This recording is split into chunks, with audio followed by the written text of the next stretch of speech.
بارے میں بکثرت آیتیں نازل ہوئی ہیں. شان نزول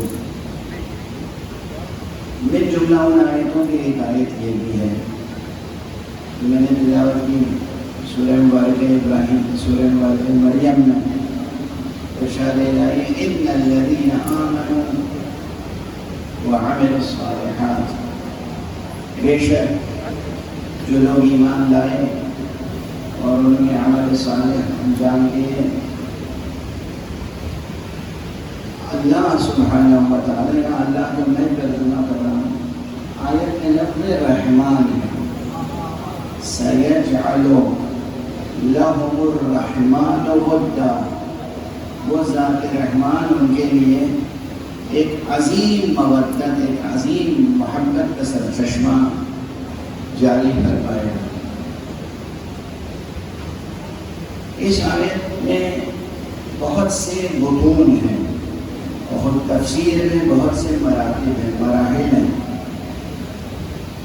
سادہ سا ترجمہ کر کے گزر جانے سے ہم پتہ نہیں ہوتا جب تک کہ اور بہت سے مباحث یعنی بہت سی وہ ریسرچ سامنے نہ رکھی جائے کہ جو قرآن اور قرآنیات کے تعلق سے بزرگ علماء نے انجام دیے ہیں. مثلا یہاں پر ایک مسئلہ یہ بھی کہ یہ جو وعدہ الہی ہے، جو بھی ایمان لائے گا وہ اور عمل صالح بنا لائے گا، اس کے لیے حق سبحانہ و تعالی ایک عظیم محبت کا چشمہ لوگوں کے دلوں میں جاری کرے گا. اس میں پہلا کلمہ جو ہے ان الذین آمنوا، الذین جمع کے لیے آتا ہے، الذی واحد کے لیے آتا ہے. تو اس کو سہارا بنا کے لوگ کہتے ہیں کہ یہ کسی ایک شخص کے لیے نہیں ہے بلکہ یہ سب کے لیے ہے.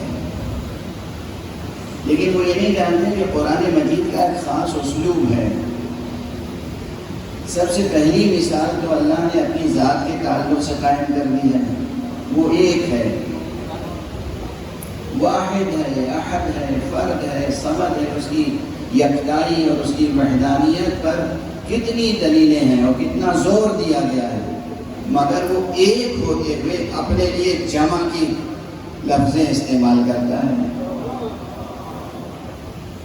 اِنَّا نَحْنُ نُحْيِي الْمَوْتَى، ہم ہیں ہم جو مردوں کو زندہ کرتے ہیں. اب یہاں یہ نہیں کہا گیا کہ اِنَّنِي أَنَا اللَّهُ الَّذِي، میں ہوں، میں نہیں کہا گیا، ہم ہیں ہم. وہ ایک ہے مگر اس نے اپنے لیے جمع کی ضمیریں اور جمع کی لفظیں استعمال کی. اب نعوذ باللہ 100,000 بار نعوذ باللہ کوئی جمع کی لفظ کو دیکھ کر، جمع کے صیغے کو دیکھ کر، جمع کی ضمیروں کو دیکھ کر یہ دعویٰ کر سکتا ہے کہ وہ ایک نہیں بلکہ زیادہ ہے؟ لفظ جمع کا ہے مگر وہ یقیناً ایک ہے. بالکل اسی طرح اس نے اپنے بعض ایسے بندے بنائے ہیں باعظمت کہ وہ ہیں ایک مگر ان کے لیے جمع کی ضمیریں لاتا ہے، ان کی عظمت کو سامنے لانے کے لیے کہ انہیں ایک فرد نہ سمجھنا، یہ تنہا ایک امت ہے. انہیں ایک فرد نہ سمجھنا، یہ تنہا ایک امت ہے، یہ تنہا ایک لشکر ہے. اور کہیں صراحت فرما دیتا ہے، مثلا جناب ابراہیم کے بارے میں ان ابراہیم کان امۃ، بے شک ابراہیم جو ایک امت تھے. ابراہیم جو ایک تھے نا، قرآن کہہ رہا ہے ایک امت تھے. یا تو یہ تفسیر مان لیجئے کہ قرآن کہہ رہا ہے کہ ابراہیم ایک امت تھے یعنی تنہا ایک امت تھے، یہ ان کی عظمت ہے. اور یا اگر دوسرے معنی لیں گے تو یہ کہ ان ابراہیم کان امۃ، یقیناً ابراہیم تو امام تھے. دونوں میں سے کوئی بھی ترجمہ کیجئے تو مفاد ہمارا ہی حاصل ہوتا ہے.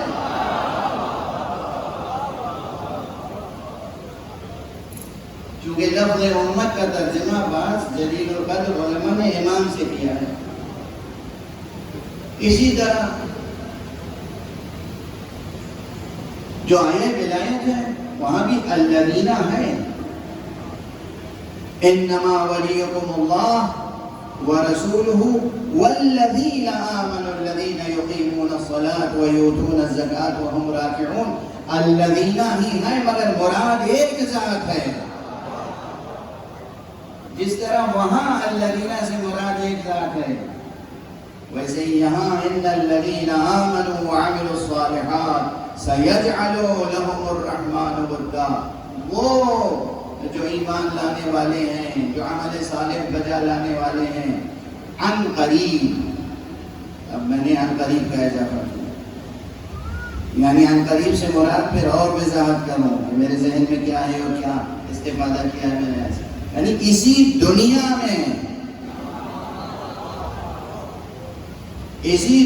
میں رحمان ان کے لیے ایک عظیم محبت کا چشمہ جاری کرے گا. اب یہ عن قریب یا اسی دنیا میں کا مفاد کہاں سے حاصل ہوا؟ دو نکات پیش نظر رکھیں تو بات بہت آسان ہو جائے گی. یجعل صیغہ مضارع کا اس میں دونوں زمانے شامل ہوتے ہیں حال بھی استقبال بھی. یجعل یعنی کرتا ہے یا کرے گا قرار دیتا ہے یا قرار دے گا. اگر اس میں سین لگ جائے مستقبل کے لیے صیغہ مضارع کو مخصوص کرنے کے لیے دو کلمے آتے ہیں دو حرف ایک سین ایک سوف. سیجعلو یا سوف یجعلو. سین اگر ایک حرف ہے سیجعلو کے معنی ہوتے ہیں مستقبل قریب. سوفا سے مراد اکثر مستقبل بعید.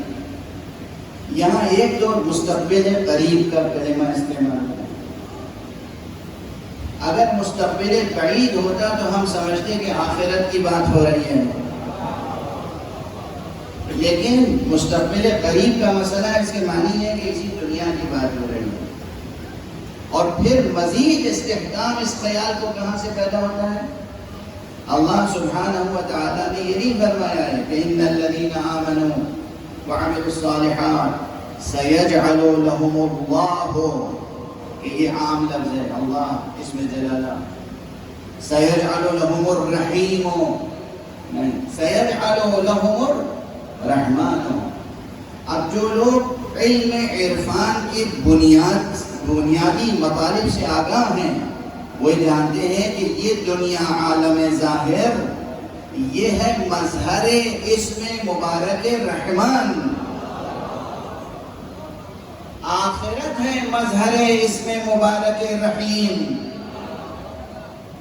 اگر اسم مبارک رحمان استعمال ہو رہا ہے اور سیجعل کا صیغہ آ رہا ہے تو یہ اس مضمون کو تقویت پہنچاتا ہے کہ پروردگار آخرت میں نہیں آخرت میں تو کیا کیا مرتبے ہوں گے علی کے.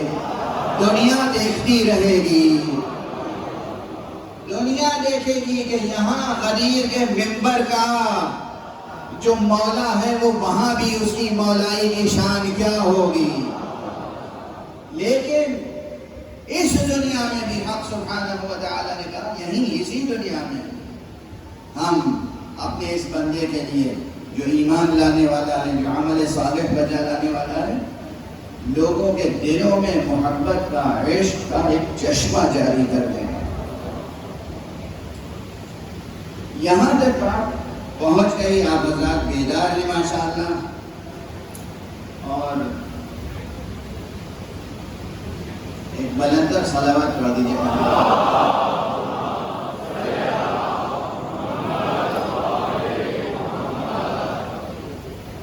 آپ حضرات بیدار ہیں تو پھر میں اپنے مزاج کے مطابق کوئی ذرا سنگین بحث چھیڑ دوں.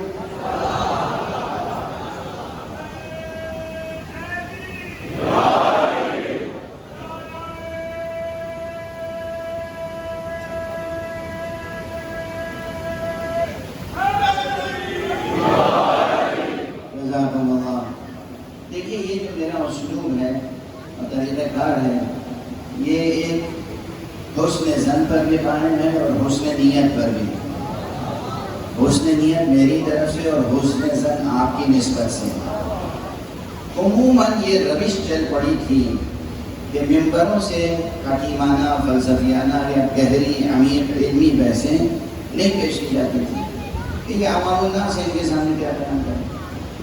مگر اس فقیر نے اس روش کو قبول نہیں کیا، اس لیے کہ پہلی بات تو یہ ہے کہ جو فرش اعضاء پر آ جائے وہ عوام الناس میں نہیں رہتا ہے.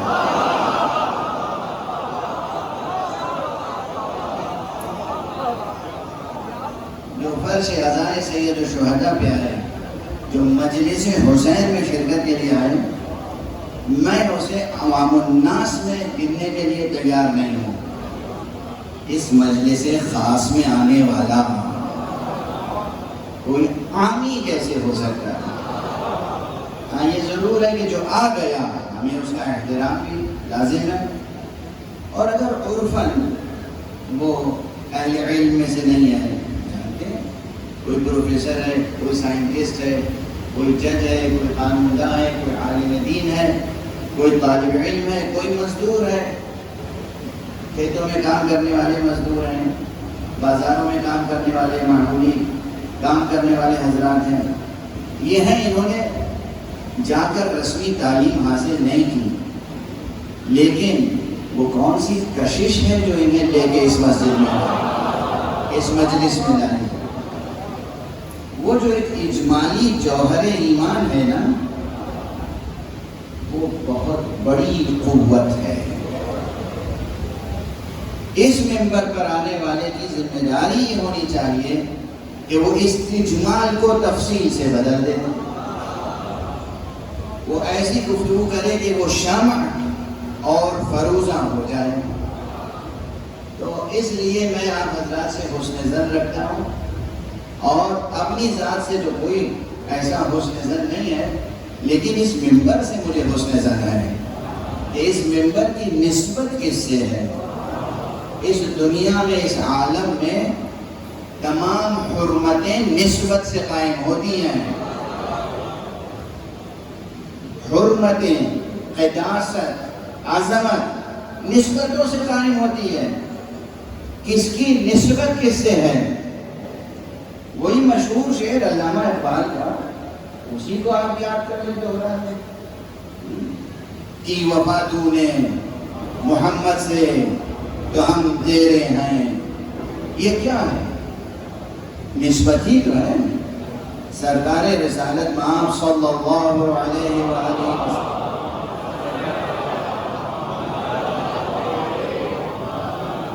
سے ایک نسبت قائم ہو جائے انسان کو کہ وفا تم نے محمد سے جو ہم دے رہے ہیں. یہ جہاں چیز ہے، یہ جہاں، یہ مادی دنیا، یہ ظاہری دنیا، یہ خاکنائے دہر، یہ جہاں چیز ہے کیا لوح و قلم دے رہے ہیں. یعنی وہ عالم مفارقات کی حقیقتیں. قلم سے مراد کون سا قلم ہے؟ وہ قلم نہیں ہے جو سرکار نے مانگا تھا اور دیا نہیں گیا.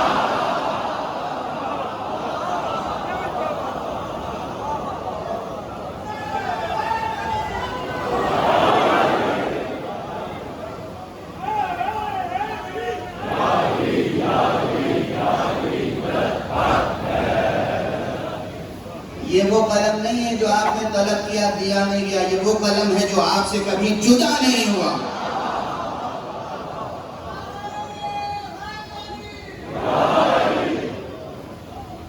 یہ جہاں چیز ہے کیا لوح و قلم دے رہے ہیں. تو یہ کس لیے دے رہے ہیں؟ نسبت، نسبت، نسبت. اس ممبر کو جو نسبت حاصل ہے، ممبر غدیر سے، ممبر نبی سے، ممبر ولی سے، ممبر سرکار سید الشہداء سے، یہ نسبت مجھے طاقت پہنچاتی ہے. یہ نسبت مجھے طاقت پہنچاتی ہے کہ میں آپ حضرات کے سامنے ذرا سنگین علمی بحثیں پیش کروں.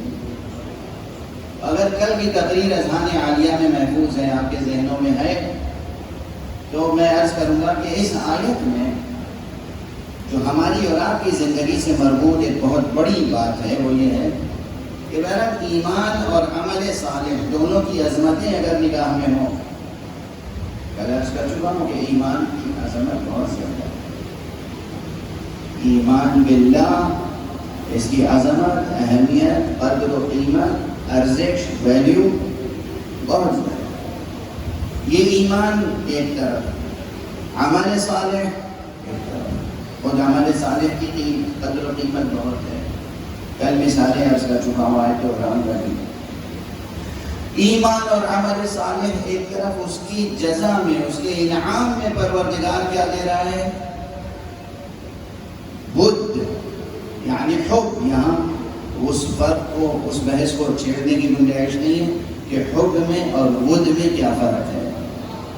فرق ہے، لیکن یہاں پر ود سے مراد وہی ہے جو میں عرض کر چکا کہ محبت ہے. محبت کا وہ چشمہ جو حق سبحانہ و تعالیٰ کی طرف سے انسان کے قلب میں جاری ہو جاتا ہے، جو انسان کے پورے طرز حیات کو ایک بلندتر محبت کے آداب میں ڈھال دیتا ہے.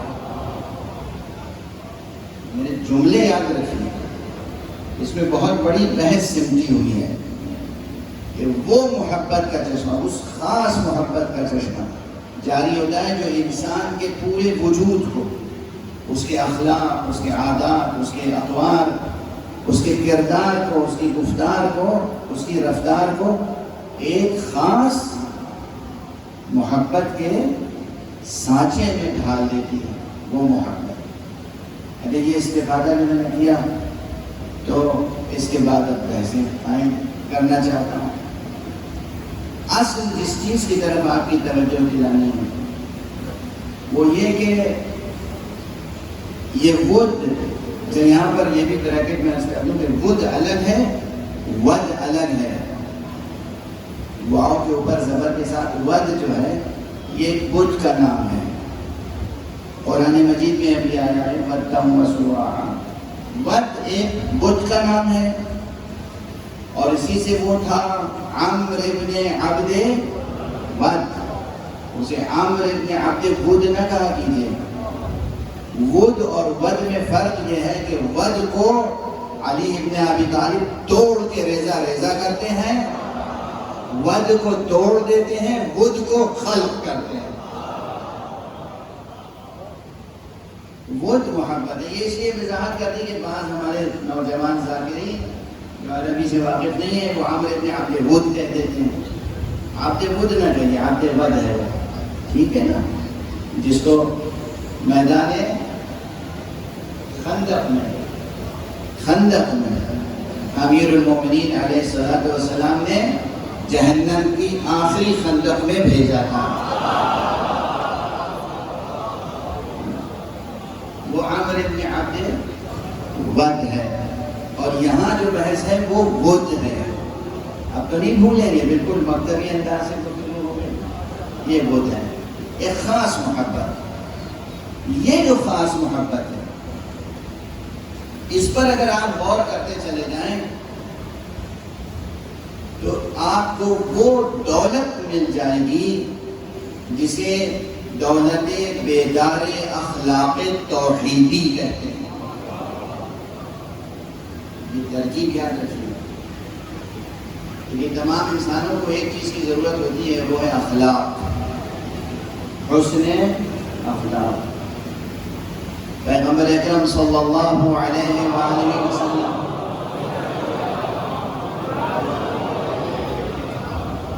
کی بہت سی حدیثیں ہیں، ائمہ اطہار سے بہت سی حدیثیں، جس کا خلاصہ یہ ہے، مضمون یہ ہے اس میں کہ حسن اخلاق ہی دین ہے. دین دراصل حسن اخلاق ہے. دین کا خلاصہ، جوہر حسن اخلاق ہے. تو یہ پیش نظر رہے، ہم میں سے ہر ایک کو اپنے اخلاق کو بہتر سے بہتر بنانا چاہیے. اگر حسن اخلاق نہیں ہوگا تو دین بھی نہیں ہوگا. اللہ سبحانہ و تعالی نے اپنے حبیب حضرت خاتم صلی اللہ علیہ وآلہ وسلم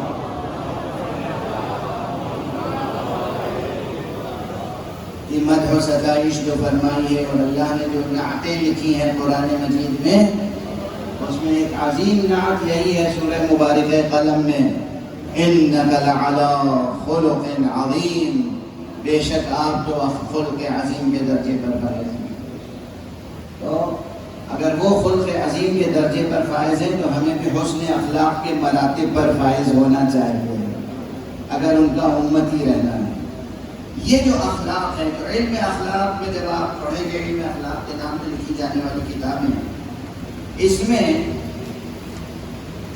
سب سے مشہور جو اسلوب ہے سوچنے کا اور ڈسکرائب کرنے کا، کیریکٹرز کو اور کیریکٹرسٹکس کو اور ایٹریبیوٹس کو، وہ صفتیں اور وہ خصوصیتیں، وہ خصائص، وہ خصائل، وہ فضائل، وہ مناقب جو انسان کی ذات میں، اس کی روح میں پائے جاتے ہیں یا پائے جانے چاہیے، ان کو پیش کرنے کا منظم طریقے سے ایک وہ پرانا دستور چلا آ رہا ہے جو سوکریٹس اور پلیٹو اور ارسطوٹل سے چلا آ رہا ہے، اور وہی تقریباً خواجہ نصیر الدین طوسی اور اس کے بعد آگے اب تک چلا آ رہا ہے تقریباً، وہ چاہے ابن مسکوے ہیں ہوں، اور چاہے وہ فارابی ہوں، اور چاہے وہ خواجہ نصیر الدین طوسی ہوں، یا ان کے بعد کے ملا احمد نراقی، ملا مہدی نراقی، جن لوگوں نے بھی اخلاقیات میں کتابیں لکھی ہیں، علم اخلاق میں، انہوں نے وہی ایک پیٹرن رکھا ہے۔ اس میں انسان کے نفس کے اندر پائی جانے والی قوتوں کو ڈسکرائب کرتے ہیں کہ انسان میں قوت کو پائی جاتی ہے، جو قوت قدسیہ ہے، وہ ہے جو قوت شیطانیہ ہے، قوت غضبیہ ہے، وغیرہ وغیرہ، اور انہی قوتوں کے مقابلے میں صفات کو معین کرتے ہیں، اور بنیادی طور پر 3 صفتیں پیش کرتے ہیں: حکمت، شجاعت، حکمت، شجاعت اور عفت، حکمت، شجاعت اور عفت، اور ان تینوں کا حد اعتدال پر ہونا عدالت ہے۔ تو اس طرح چوتھی صفت عدالت ہے۔ یہ چلا آ رہا ہے سلسلہ، لیکن یہ سلسلہ اپنی جگہ بہت کچھ ڈسکرائب کرتا ہے، اس سے بھی بہت فائدہ ہوتا ہے، لیکن خود ان تینوں میں حکمت، شجاعت، عفت، ان تینوں میں یا عدالت میں شامل ان چاروں عناصر میں قدر مشترک کیا ہے؟ اس کائنات میں جتنی چیزیں ہیں، توحیدی دیدگاہ یہ ہے، توحیدی ویژن یہ ہوتا ہے کہ ہر کثرت میں وحدت تلاش کرو۔ جوانان عزیز، بطور خاص ہر کثرت میں کہیں نہ کہیں وحدت پوشیدہ ہوگی۔ آپ اپنے کو دیکھیں، ویسے آپ کتنا بڑا عالم کثیر ہیں، یہ سر کے بال ہی گنتے رہیے تو گن نہیں پائیں گے۔ تو گنتی کے حساب سے بہت سی چیزیں ہیں نا سر کے اوپر، پھر بھویں ہیں، ان کے بال گنیے، پلکیں ہیں، محاسن ہیں آپ کے۔ پرانے لوگ محاسن کہتے تھے، اب داڑھی کہتے ہیں، یہ محاسن ہیں۔ اس کے بعد اور اس کے بعد پیشانی ہے، سر ہے، زبان ہے، لب ہے، بینی ہے۔ یہ بینی ہم لوگ کہتے تھے ممبر پہ، اب ناک کہتے ہیں، ناک کہتے ہیں، کوئی برا لفظ نہیں ہے۔ وہ ہم لوگوں کا ذوق ایسا ہے کہ وہ بینی کہنے کے عادی ہیں۔ دندان ہے، زبان ہے، سر تک قدم، الگ الگ گنیے تو کتنے اعضاء ہیں، استخوان، یہ ہڈیاں کتنی ہیں آپ کے قفس میں، سینے کے قفس میں، اس صندوق میں کتنے اعضاء ہیں، دل ہے، پھیپھڑے ہیں، جگر ہے، گردے ہیں، کیا کیا ہے، تو گنتے چلے جائیے تو ایک عالم کثرت ہے نا۔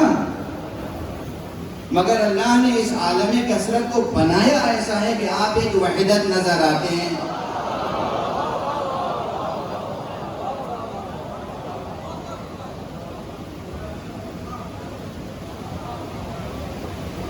بہت روشن ہے مثال ہے، آپ ایک جہان کبیر، بلکہ ایک جہان اکبر، وہ دیوان جو جناب مولا امیر المومنین علی بن ابی طالب علیہ السلام منسوب ہے،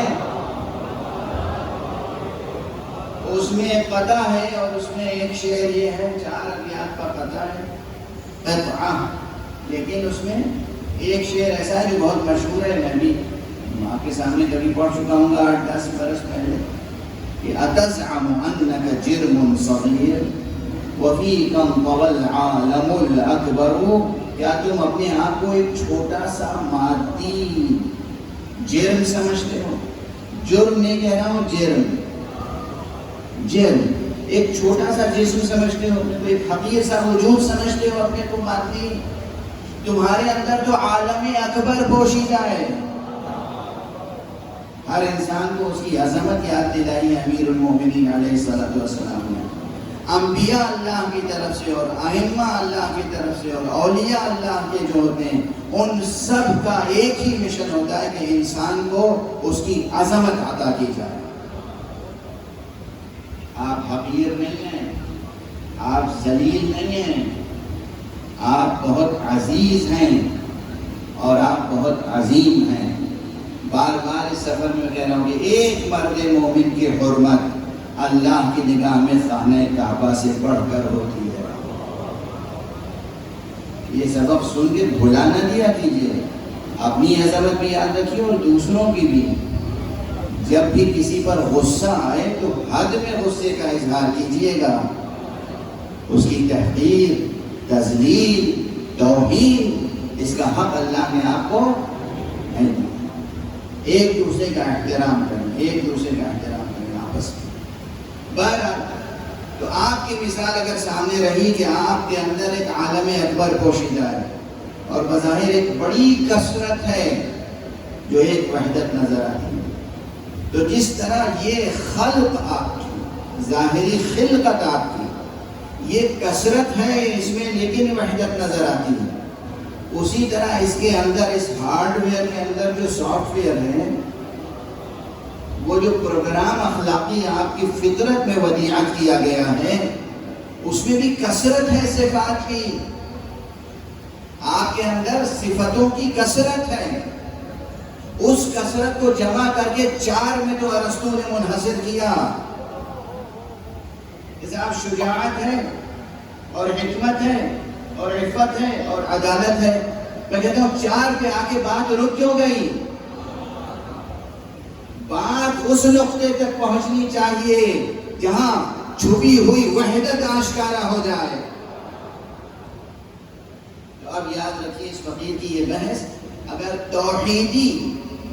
توحیدی علم اخلاق کو منکشف کریں تو اس میں سب سے مرکزی چیز تمام قدروں کی قدر، ام الاقدار، تمام صفتوں کی جامع، ام الصفات، تمام مناقب کا سرچشمہ، ام المناقب، تمام آپ کی اچھی خصلتوں کا سرچشمہ، وہ صرف ایک ہے، اور وہ کیا ہے؟ آپ کی فطرت میں پائی جانے والی پاکیزہ محبت جو اللہ سے تعلق رکھتی ہے۔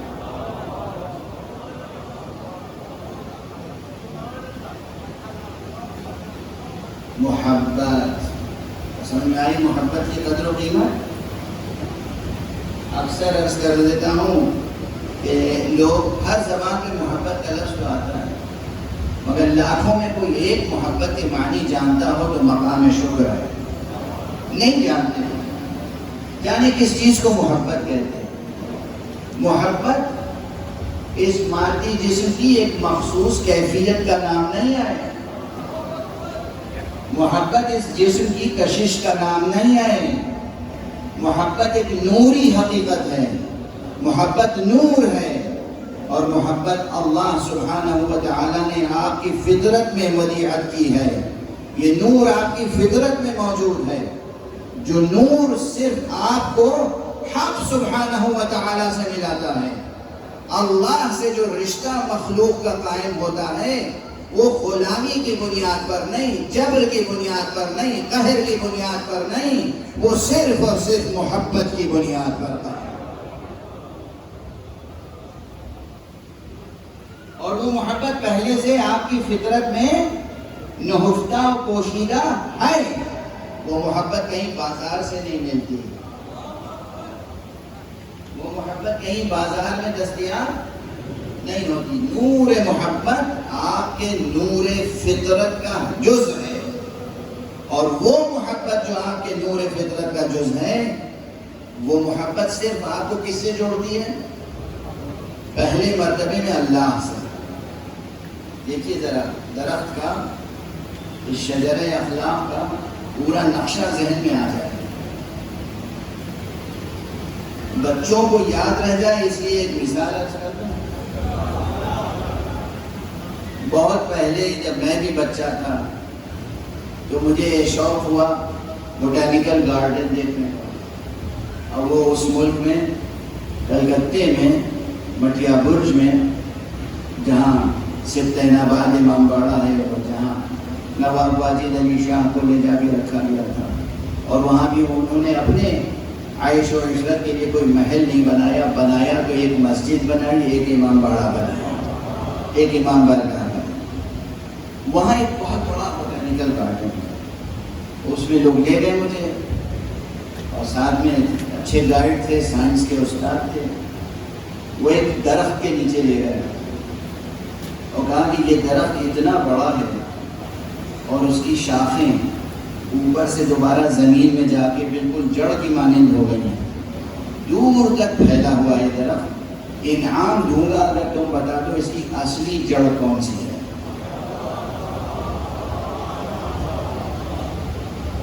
بہت بڑا درخت، میں کیا عرض کروں کہ اس کا ڈائمیٹر کتنا تھا، کہاں تک پھیلا ہوا تھا. ہرا بھرا درخت، بہت مضبوط، اور اس کی ہر شاخ جو زمین میں پیوست ہو گئی تھی، وہ خود بجائے خود لگتا تھا کہ یہی اصل درخت ہے. تو صورتحال آپ کی یقیناً ایک جڑ ہے وہاں پر، کوئی باقی سب شاخیں ہیں. جڑ کوئی ایک ہی ہے، باقی سب شاخیں ہیں. مگر اب وہ ہر شاخ اپنی جگہ اتنی مضبوط ہو گئی کہ یہ پہچاننا مشکل ہے کہ اصل کیا ہے اور شاخ کیا ہے. آپ کی فطرت میں جو اخلاق کا شجر ہے، بہت سی صفتیں ہیں. شجاعت اپنی جگہ ہے، سخاوت اپنی جگہ ہے، عفت اپنی جگہ ہے، حکمت اپنی جگہ ہے، بہت سی صفتیں ہیں. ایک بہت بڑا شجر سایہ دار ہے، شجر اخلاق. مگر اس کی ایک جڑ بتائیے کہ وہ اصلی جڑ ہے، وہ اصل ہے کہ جس سے تمام فرعیں پیدا ہوئیں اور پھر اپنی جگہ پروان چڑھتی چلی گئیں. وہ جو اصل ہے وہ نہ شجاعت ہے، نہ حکمت ہے، نہ سخاوت ہے، نہ عفت ہے، کوئی اور صفت نہیں ہے. وہ صفت محبت ہے. سوچتے رہیے گا اس پر، خوب سوچیے گا، خوب غور کیجیے گا. سائیکالوجی کی روشنی میں، علم نفسیات کی روشنی میں، وہ جو ہمارے یہاں حوزے میں پڑھایا جاتا ہے علم النفس کی روشنی میں. علم نفسیات الگ ہے، علم النفس الگ ہے. یہ خیال ہے نا، کبھی عرض ضرور کیا ہوگا میں نے کہ نفسیات کا علم جو ہے وہ صرف ہمارے ذہن کی بیماریوں کا علم ہے. علم النفس یہ وہ علم ہے کہ جو ہماری حقیقت ذات کا علم ہے، جو ہماری خوبیوں اور خامیوں کے ساتھ ہمیں ہمارے سامنے نمایاں کرتا ہے. اور بنیادی طور پر خامیاں تو ہیں ہی نہیں، بنیادی طور پر تو خوبیاں ہی خوبیاں ہیں. خیال ہے نا کیوں کہہ رہا ہوں؟ یہ لوگ آستینیں الٹ کے فلسفہ بگاڑتے ہوئے مجھ سے دست و گریباں ہونے کی کوشش کریں گے. یہ وہ لوگ ہیں جو یہ ایک کند سا معذرت نامہ لیے پھرتے ہیں اپنے عیوب کو چھپانے کے لیے کہ الانسان مرکب من الخطا والنسیان، انسان تو مرکب ہے خطا اور نسیان سے. یہ غلط بیان ہے، یہ حقیقت کے برخلاف ہے. ایک مصور کوئی تصویر بناتا ہے تو اپنی پوری ہنر مندی دکھاتا ہے، اس کے نقطۂ نظر سے اس تصویر میں کوئی عیب نہیں رہنا چاہیے. ٹھیک ہے نا؟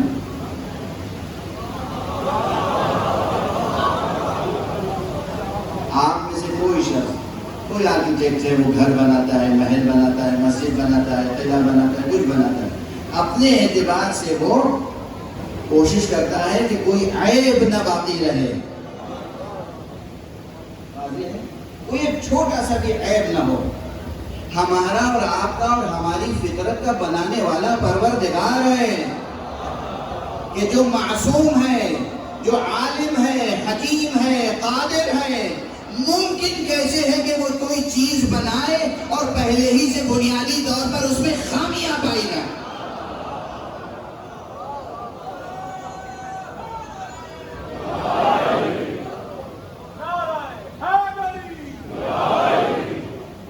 ایک صلوات پڑھ دیجیے محمد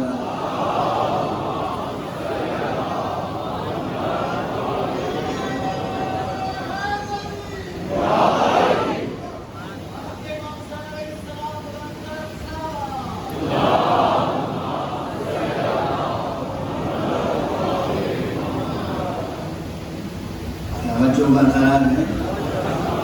اس بحث میں کتنے مطالب ہیں، اس بحث میں کتنی گہرائی ہے، اور یہ بحث ایک ایک فرد کی زندگی سے جڑی ہوئی ہے۔ آپ ہرگز یہ نہ سوچیں میرے اندر کتنی خامیاں خرابیاں ہیں۔ آج سے سوچنے کا انداز بدل دینا۔ کبھی ڈپریشن قریب نہیں آئے گا، کبھی بزدلی پیدا نہیں ہوگی، کبھی حلمہ نصیبی کا احساس نہیں ہوگا۔ اب یہ نہ سوچنا میرے اندر خامیاں کتنی ہیں، یہ ڈھونڈ کے نکالنا میرے اندر خوبیاں کتنی۔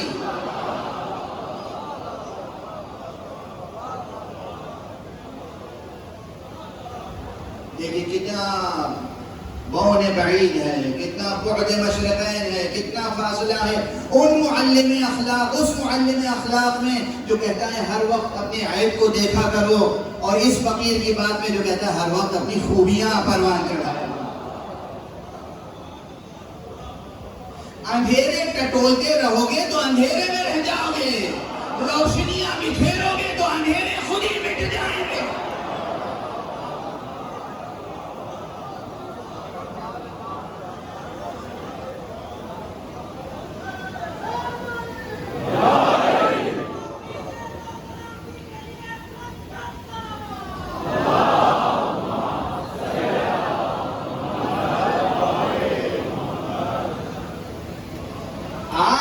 سوچ بدلنی چاہیے۔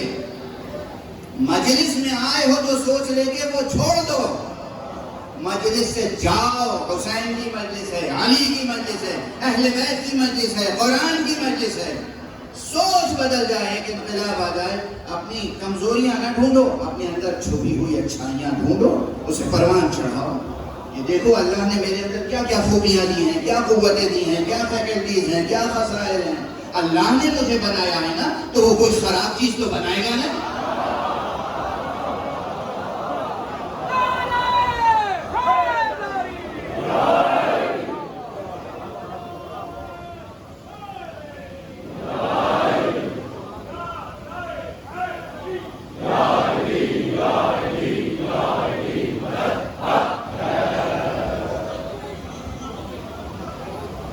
بہت سے جوان مایوس ہو جاتے ہیں، خودکشی کر لیتے ہیں، ڈپریشن میں جاتے ہیں، خودکشی کر لیتے ہیں۔ کیوں ہوتا ہے یہ؟ انہیں بس اپنی ذات سے مایوسی ہو جاتی ہے۔ مایوسی جیسے کسی درخت کو آپ دیکھیں کہ دیکھیں یہ سوکھ گیا ہے، اس میں پھل آنے کی امید نہیں، مگر آپ کا وجود وہ شجر ہے کہ یہ سینچتا ہے خود پروردگار۔ آپ کی سانسیں جب تک آ رہی ہیں اپنی ذات سے مایوس نہ ہوئیے گا۔ خدا سے لو لگی رہے، نہ جانے کس وقت وہ آپ کے وجود میں ایک ایسا ثمر پیدا کر دے کہ دنیا کے لیے رشک کے قابل ہو۔ ہر بچے کو یہ سمجھائیں، مائیں بچوں کی تربیت ایسے کریں، باپ اپنے بچوں کی تربیت ایسے کریں۔ تمہارے اندر بہت خوبیاں ہیں، اب تم نے جو کارنامہ انجام دیا ہے یہ تو کچھ نہیں، اس سے بڑھ کے انجام دے سکتے ہو، یا اس سے بڑھ کے کہا تم کر سکتے ہو۔ ٹھیک ہے. اب یہ جو میں عرض کر رہا ہوں کہ آپ کی فطرت بنائی کس نے؟ اس واحد نے جو فطرت بنائی ہے تو اپنی نشانی اس فطرت میں بھی رکھی ہے، اور وہ وحدت کی نشانی ہے. شجاعت اپنی جگہ، سخاوت اپنی جگہ، وفا اپنی جگہ، غیظ و غضب بھی ایک اچھی صفت ہے اپنی جگہ. بے موقع غیظ و غضب ہو تو برا ہے. غیظ و غضب بھی اپنی جگہ وقت پر ہو، بر وقت بر محل، اچھی صفت ہے. حکمت، شجاعت، جتنی صفتیں، وفا، یہ سب الگ الگ صفتیں نظر آتی ہیں. ان سب میں جو وحدت پیدا کرتی ہے شاید وجودی طور پر، وہ ہے محبت. اب دیکھیے، اسی لیے اللہ نے دین کی بنیاد بھی محبت پہ رکھی. اپنا رشتہ بندوں سے قائم کیا تو محبت پہ قائم کیا. نبی کی اطاعت کے لیے بلایا تو محبت کی بنیاد پہ بلایا. اہل بیت کی قدر شناسی کے لیے بلایا تو محبت کی بنیاد پہ بلایا. اپنی بندگی کا انعام دیا تو محبت. دیکھ رہے ہیں کہ دین کیسی محبت کی دعوت دیتا ہے. بعض لوگ اپنے کو روشن فکر کہتے ہیں اور بہت اسکالر اور عالم اور دین کی برائیاں کرتے ہیں. دین پڑھا کب آپ نے؟ سمجھا کتنا آپ نے؟ کتنا سمجھا، کتنا پڑھا؟ قرآن مجید کے متون میں عمق میں کتنا اترے؟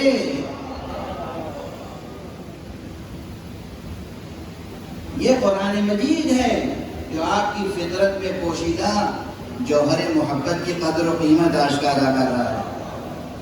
محبت. اب میں تیزی سے عرض کروں، وقت گزر گیا اور بحث ادھوری رہ گئی، لیکن میں سمجھتا ہوں کہ اتنی بحث اگر راسخ ہو گئی نا ذہنوں میں تو دیکھیے آپ کی، ہماری، چھوٹے بڑے سب کے نفس کی تربیت میں کام آئے گی. ہمیں نفرت کے بیج نہیں بونے ہیں. اپنے دل میں جب بھی کسی سے نفرت محسوس کیجئے تو ایک لا حول ضرور پڑھیے. لا حول ولا قوت الا باللہ. نفرتوں کو دل میں جگہ نہ دیجئے، محبتوں کو پروان چڑھائیے. اور یہ محبت جتنی خالص ہوگی، پہلے مرحلے میں جو فطرت میں چھپی ہوئی محبت ہے، یہ انسان کو صرف جوڑتی ہے حق سے، اللہ سے. یہ یاد رکھیے، یہ بڑی بحث ہے، یہ بڑی بحث ہے جو عرض کر رہا ہوں. جو فطرت میں پوشیدہ نور محبت ہے، یہ انسان کو جوڑتا ہے براہ راست حق سے. پہلے مرحلے میں، پہلے مرحلے میں، پہلے مرتبے میں، پہلی منزل میں. اگلی منزل میں وہاں سے دوبارہ خلق سے جوڑتا ہے. یعنی آپ کا قلب جڑا ہوا ہے حق سے، اور حق کی خاطر خلق سے جڑا ہوا ہے. ہم رسول کی اطاعت کرتے ہیں اس لیے کہ اللہ نے رسول بھیجا ہے. چونکہ اللہ نے رسول بھیجا، اللہ کا بھیجا ہوا رسول ہے تو اس سے محبت کریں گے، عشق کریں گے، جان ساری کریں گے. خود مل کے الیکشن کر کے نبی نہیں بنا سکتا.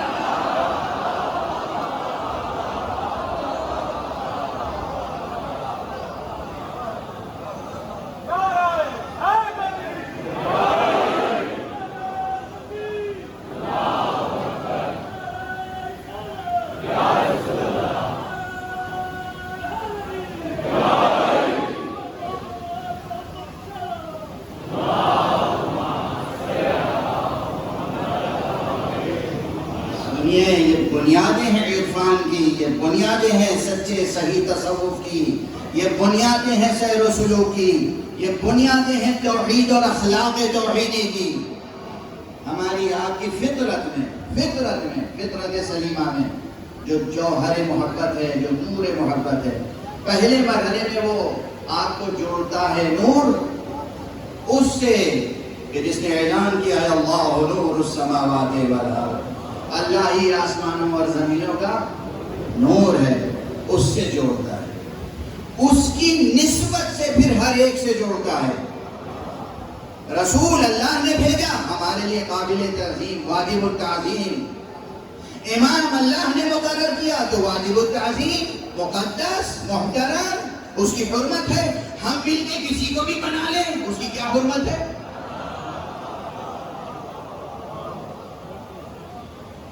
اللہ نے بنایا، اس کی حرمت ہے۔ انسان کو کس نے بنایا؟ اللہ نے بنایا، تو آپ کے لیے اس کا احترام لازم ہے۔ آپ بغیر قانون شرعی اور جواز شرعی کے، جب تک اللہ ہی کی طرف سے جواز نہ ہو، آپ نہ کسی کی توہین کر سکتے ہیں، نہ کسی کی جان لے سکتے ہیں۔ یوں ہی آپ قتل کر دیں گے کسی کو، نعوذ باللہ، یوں ہی آپ کسی کی توہین کر دیں گے۔ کس نے حق دیا ہے آپ کو؟ کیوں نہیں کر سکتے کسی کا قتل؟ کیوں نہیں کر سکتے کسی کی توہین؟ یہ انسان اللہ نے بنایا ہے۔ تو وہ محبت، جو نور جو آپ کی فطرت میں اس نے آپ کو جوڑا اللہ سے، اور اللہ کی نسبت سے جوڑا انسانوں سے۔ سمجھ میں آ رہی بات؟ توحید کی بنیادیں بھی گہری ہو رہی ہیں، اور توحیدی اخلاقیات کا شجرہ بھی سامنے آ رہا ہے۔ ماں باپ کا احترام لازم ہے۔ کس نے انہیں آپ کا ماں باپ بنایا ہے؟ ماں باپ کو ماں باپ آپ کا کس نے بنایا؟ اللہ نے بنایا نا۔ تو اس لیے ان کا احترام لازم ہے۔ اگر ماں باپ کبھی ڈانٹیں بھی، چھڑکیں بھی، آپ کے اوپر ظلم ہو جائے، آپ سمجھیں گے صراحتاً ماں باپ کا ظلم ہے، پھر بھی احترام ان کا اللہ نے واجب قرار دیا ہے، تو ان کے لیے اف بھی نہ کہو۔ تو اگر آپ خدا پرست ہیں تو ماں باپ کا احترام کریں گے خدا کی خاطر۔ اسی طرح ماں باپ کی طرف سے اولاد کس نے عطا کی؟ اللہ نے عطا کی۔ تو اس اولاد کی تربیت لازم ہے، اور اولاد کی جب آپ تربیت کریں گے تو اجر کس سے لیں گے؟ اولاد سے نہیں، اللہ سے۔ اگر اجر کی تمنا اولاد سے کی، یہ درست نہیں ہے۔ جان خرچ ہوتی ہے بچوں کی تربیت پر، مال بھی خرچ ہوتا ہے، جان بھی خرچ ہوتی ہے۔ پوری توجہ سے اولاد کی تربیت کیجیے، مگر صلہ، انعام، جزا، اجر، ثواب سب اللہ سبحانہ و تعالی عطا فرمائے گا۔ اولاد سے امید نہ رکھیے کہ دیکھو بیٹا آج ہم تمہارے لیے خرچ کر رہے ہیں، آج ہم تمہاری فیس دے رہے ہیں، آج ہم تمہارا خیال رکھ رہے ہیں، جب ہم بوڑھے ہو جائیں تو ہمارا تم بھی خیال رکھنا۔ یہ بہت پست طبیعت کی بات ہے، یہ بہت پست نظریہ ہے، یہ حقیقی نظریہ نہیں ہے۔ ہم نے اپنی آنکھوں سے کتنے دیکھے ہیں کہ لائق سمجھتے تھے دن بچوں کو، وہ دور بیٹھے ہوئے ہیں، ماں باپ کی کوئی توجہ نہیں کر رہے ہیں، جب آخری وقت آیا تو دوسروں نے، اللہ نے دوسروں کے ذریعے سے مدد کی۔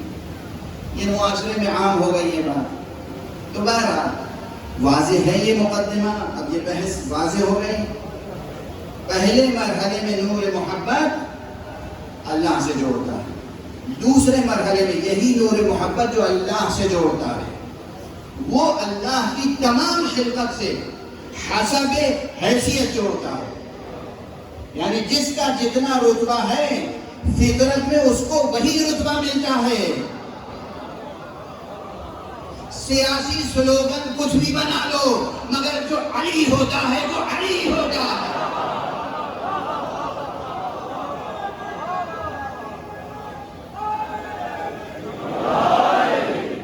جو بلند ہوتا ہے وہ بلند ہوتا ہے، جو پست ہوتا ہے وہ پست ہوتا ہے۔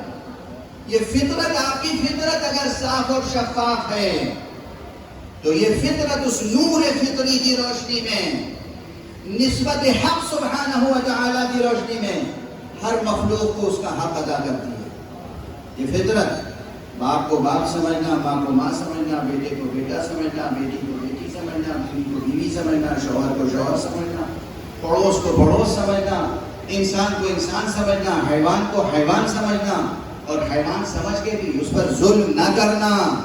زمین کو جماعت سمجھ کر بھی زمین پر بھی ظلم نہ کرنا،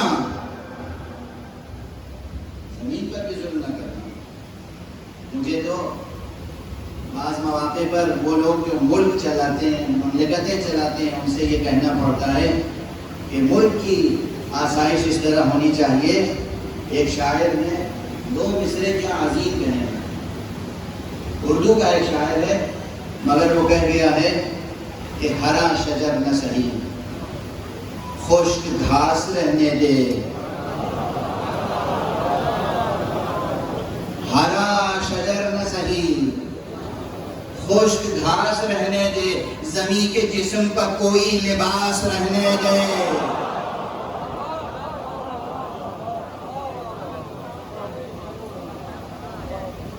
زمین کا حق ہے ہمارے اوپر، ہواؤں کا حق ہے ہمارے اوپر، فضاؤں کا حق ہے ہمارے اوپر، سمندروں کا حق ہے ہمارے اوپر، دریاؤں کا، نہروں کا حق ہے ہمارے اوپر۔ کسی چیز کو آلودہ کرنا اسلام نے نہیں سکھایا۔ گندگی، آلودگی، اسلام میں اس کا کوئی مقام نہیں ہے۔ ہر فرد پر لازم ہے، عام شہری سے لے کر اور خاص شہری تک ہر ایک پر لازم ہے کہ ملک کو خوبصورت بنائیں، زمین خدا کا خیال رکھیں، حق ادا کریں، دریاؤں کا حق ادا کریں، فضاؤں کا حق ادا کریں، اور پھر انسان کا حق ادا کریں، اور پھر مولائے انسان کا حق ادا کریں۔ ایک ہی اصل اصیل ہے، فطرت اگر روشن ہے تو بغیر کسی خارجی پیغام کے پوری کائنات میں ہر شے کا حق ادا کرنے کا شعور بھی موجود ہوتا ہے۔ مجھے امید ہے کہ یہ بحث منتقل ہو گئی آپ اللہ۔ اب بس چند جملے اور عرض کروں گا۔ تو میں عرض کر رہا ہوں کہ اصل الاصول محبت ہے، محبت۔ اب اسے وہ جسم کی ایک تشنجی حالت کو محبت نہ کہیے گا،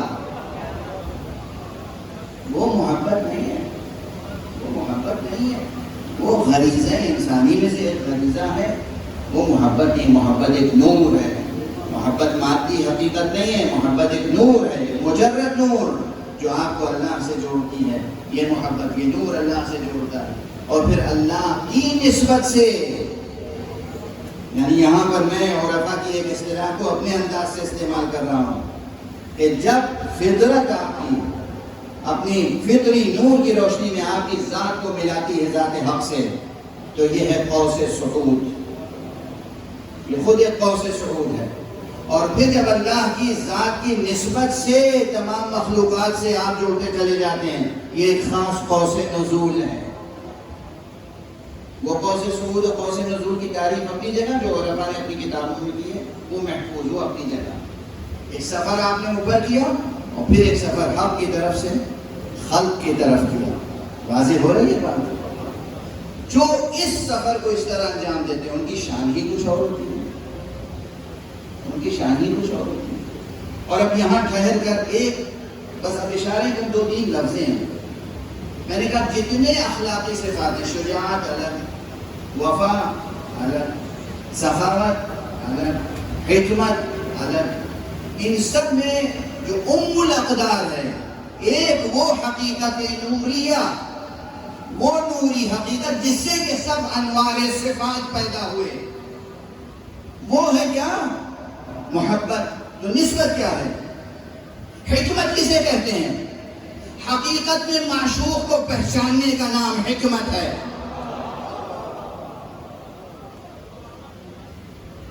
معشوق کی راہ میں اپنے کو لٹا دینا سخاوت ہے۔ معشوق سے عہد وفا نبھانا، عہد محبت کا نبھانا وفا ہے۔ معشوق کی طرف سے دفاع کرنا شجاعت ہے۔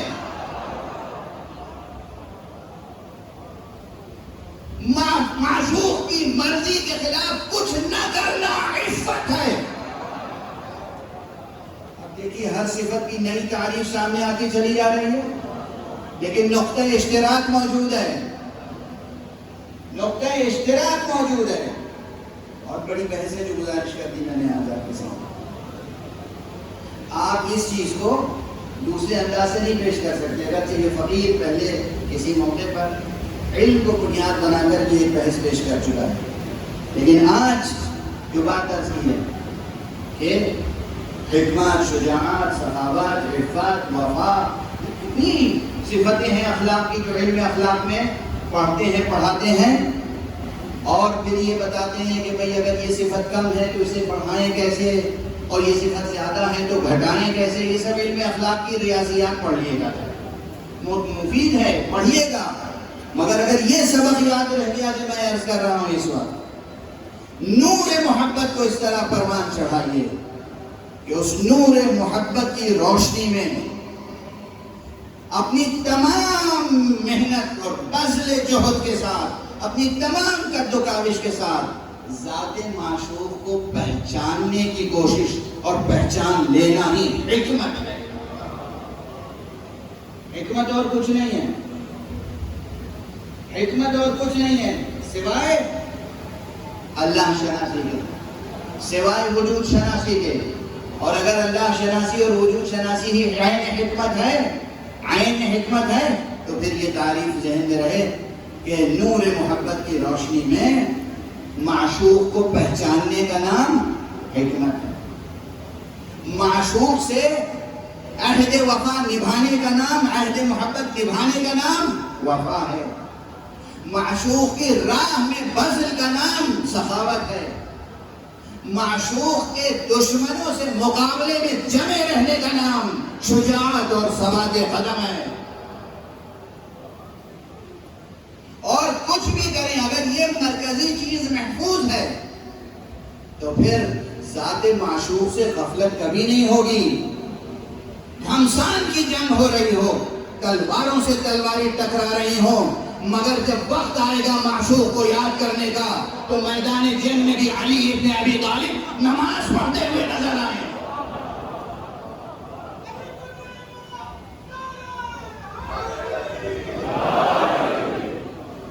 یہ کیا ہوا؟ ابن عباس آ رہے ہیں، دوسرے محمد حنفیہ آ رہے ہیں، دوسرا تیسرا کوئی آ رہا ہے. افی مثل ھذا یا امیر المؤمنین، اے امیر المؤمنین ایسی حالت میں آپ نماز پڑھ رہے ہیں، یعنی گویا یہ تو داد شجاعت دینے کا موقع ہے. یہ اگر مکالمے میں غور کریں اور مولا علی کا جواب کہ اسی کے لیے تو جنگ کر رہے ہیں.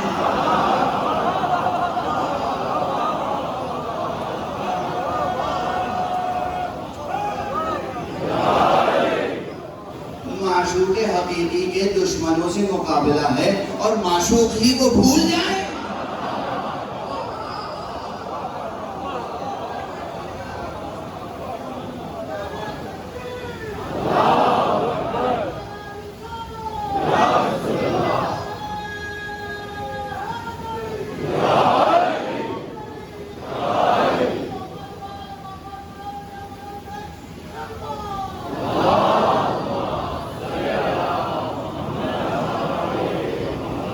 میدان جنگ میں شجاعت کا مقام ہے مگر امیر المومنین نماز پڑھ رہے ہیں. میدان جنگ میں شجاعت کا مقام ہے مگر امیر المومنین نماز پڑھ رہے ہیں، اس لیے کہ ان کے صفات میں وحدت ہے. مسجد میں نماز پڑھ رہے ہیں مگر حالت رکوع میں زکوٰۃ دے رہے ہیں. یہ دو متضاد عمل نہیں ہے، وحدت ہے. اللہ کی راہ میں بذل کر رہے ہیں.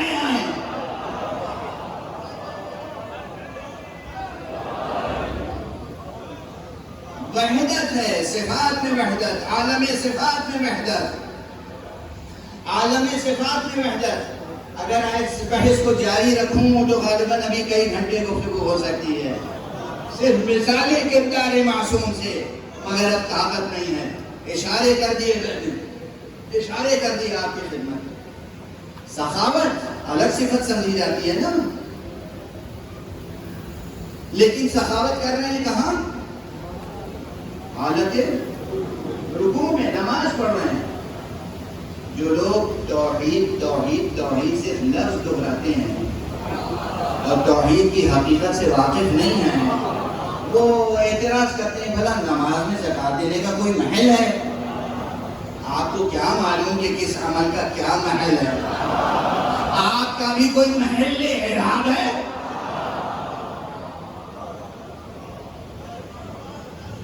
آپ کا بھی کوئی محل اعراب ہے؟ یہ وہ عمل انجام دے رہا ہے جو فنا فی ذات اللہ ہے.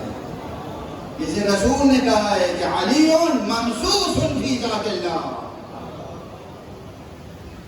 علی تو اللہ کے عشق میں فنا ہو چکا ہے. عام سا ترجمہ کروں تو شاید میرا ذوق قبول نہیں کرتا. ممسوس تو مجنون کو کہتے ہیں، تو رسول نے ایک مرتبہ کہا علی ممسوس فی ذات اللہ، علی تو اللہ کا مجنون ہے. تو وہ پیار کی زبان تھی، پیار کی زبان تھی. معنی یہی ہے کہ عشق خدا میں. تو علی ابن ابی طالب میدان میں نماز پڑھ رہے ہیں، مسجد میں نماز کی حالت میں زکوٰۃ دے رہے ہیں. ایک بات اور کہتے ہیں لوگ کے ساتھ، شجاعت اور سخاوت بھی ایک جگہ نہیں ہوتی. کبھی کہتے ہیں عبادت اور سخاوت ایک جگہ نہیں ہوتی، کبھی کہتے ہیں شجاعت اور سخاوت ایک جگہ نہیں ہوتی. ہم نے وہ بھی دیکھا میدان جنگ میں علی جنگ کروا رہے ہیں، ایک دشمن آ گیا. یا علی ہم نے سنا ہے کہ آپ سے کبھی بھی کوئی سوال کرے تو آپ رد نہیں کرتے. ہاں صحیح سنا ہے، میں آپ سے سوال کرنا چاہتا ہوں. کہا کرو. اپنی تلوار مجھے دے دیجیے. آپ نے فوراً تلوار دے دی.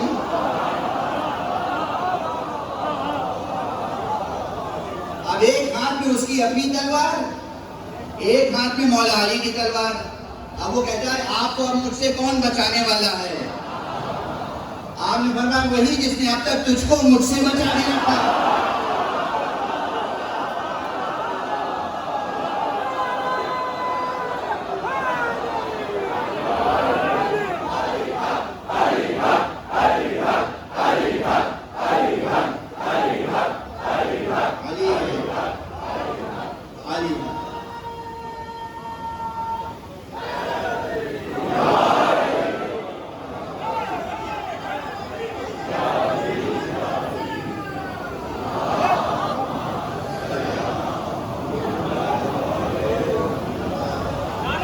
وہی جس نے اب تک تجھ کو مجھ سے بچایا وہی مجھے بچانے والا ہے. تلوار سے تو جسم کٹتا ہے، علی کے جملوں سے دل کی سیاہی کٹتی ہے.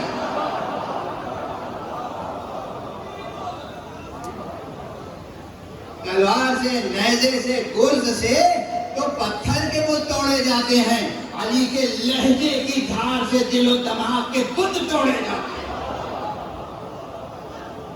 اس نے فوراً اپنی تلوار بھی قدموں پہ رکھی، آقا کی بھی تلوار قدموں پہ رکھی. کہا اشہد ان لا الہ الا اللہ واشہد ان محمد رسول اللہ. بتائیے اسلام تلوار سے پھیلا یا علی کی توحید پرستی سے؟ اسلام تلوار سے پھیلا یا امیر المومنین علی ابن ابی طالب علیہ السلام کی خلق خدا پر شفقت سے؟ کیسے پھیلا ہے اسلام؟ واضح ہے.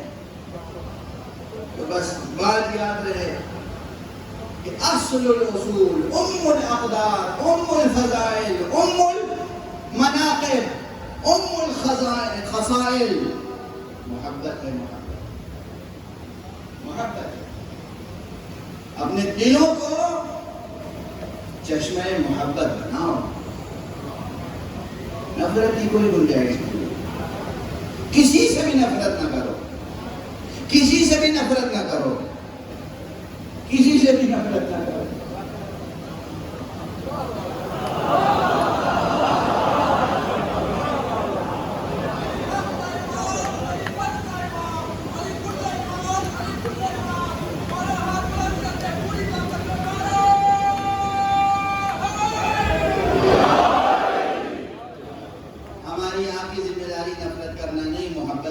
تربیت کرنا ہے.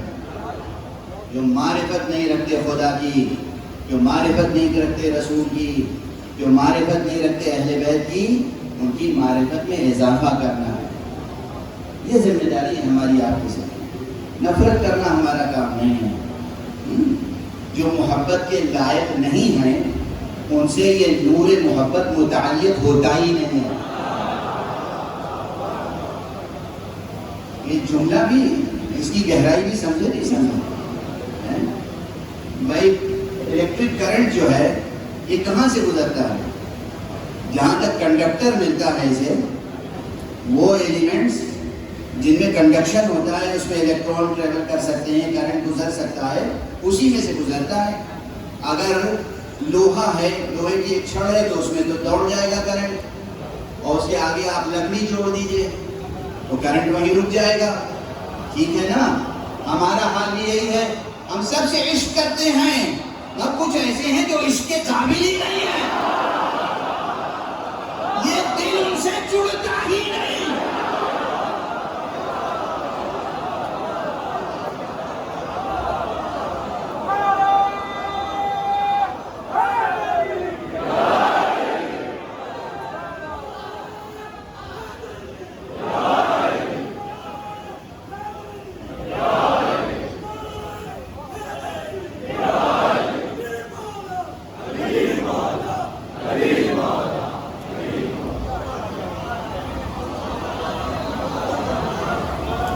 پوری بحث بالکل منسجم ہے یا نہیں؟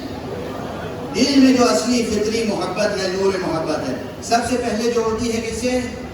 اللہ سے، پھر اللہ کی نسبت سے جوڑتی ہے تمام خلق سے، اور اسی خلق میں اگر کوئی ایسا ہو جو اللہ ہی سے دشمنی لے لے، اب یہ محبت اس سے جڑے گی تو نہ ہم اللہ کے دشمنوں سے محبت کر سکتے ہیں، نہ رسول کے دشمنوں سے محبت کر سکتے ہیں، نہ اہل بیت رسول کے دشمنوں سے محبت کر سکتے ہیں۔ یہ بوجھ ہمارے اوپر نہ ڈالا جائے۔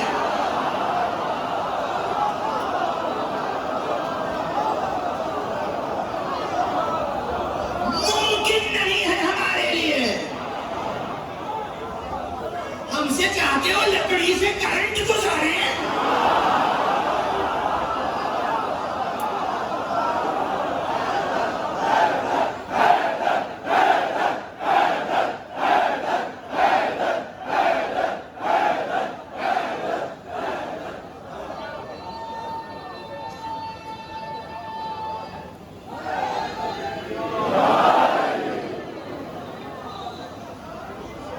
وفاداران خدا اور رسول ہیں، ہمارے دل میں ان کا عشق کیسا ہے۔ ابو ذر کا نام لے لو، دیکھو مجمع کی کیفیت کیا ہے۔ سلمان کا نام لو ہمارے سامنے، پھر دیکھو ہم سے محبت کا جذبہ کیا ہوتا ہے۔ عمار یاسر کا تذکرہ کرو، حذیفہ یمانی کا تذکرہ کرو، مقداد کا تذکرہ کرو نا ان کا تذکرہ جو فنا تھے خدا کی اور خدا کے رسول کی محبت میں۔ ان کا تذکرہ نہ کرو جو رسول کو تنہا چھوڑ کے فرار کر جاتا ہے۔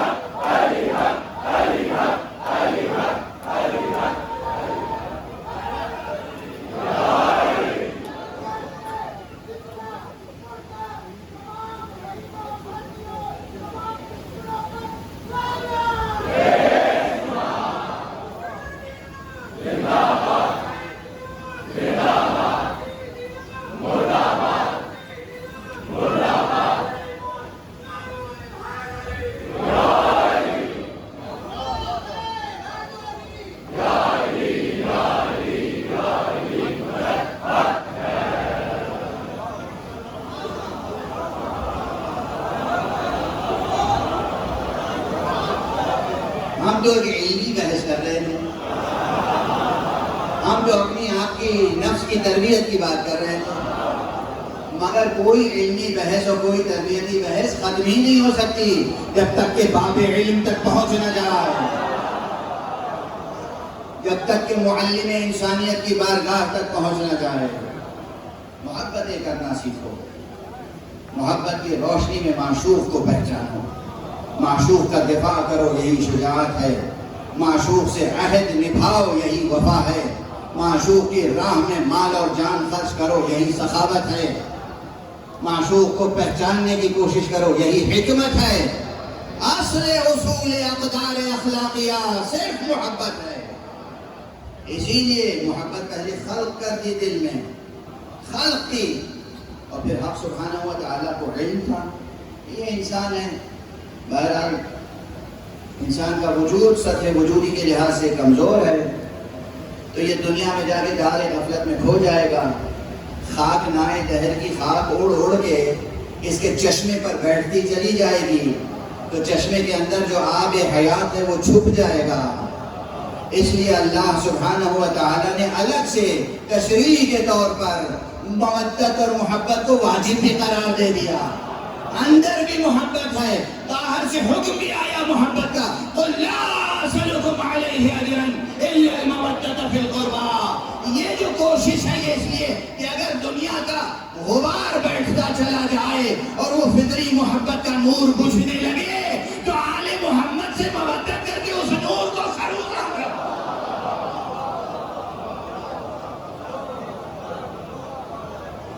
اس نور کو درخشندگی بخشو، اس شمع کی لو کو اور بڑھاؤ، اپنے ذرہ نادیدہ کو آفتاب بناؤ۔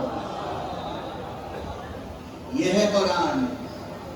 آپ کی فطرت میں چھپایا تو نور اور محبت، آپ کے اوپر واجب کی تو محبت، بس تو شروع کر۔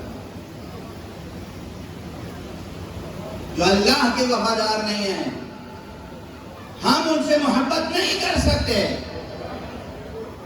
اور جو اللہ والے ہیں ہم ان کا دامن نہیں چھوڑ سکتے۔ ہم ان کی خوشی میں خوش رہیں گے، ہم ان کے غم میں شریک ہوں گے۔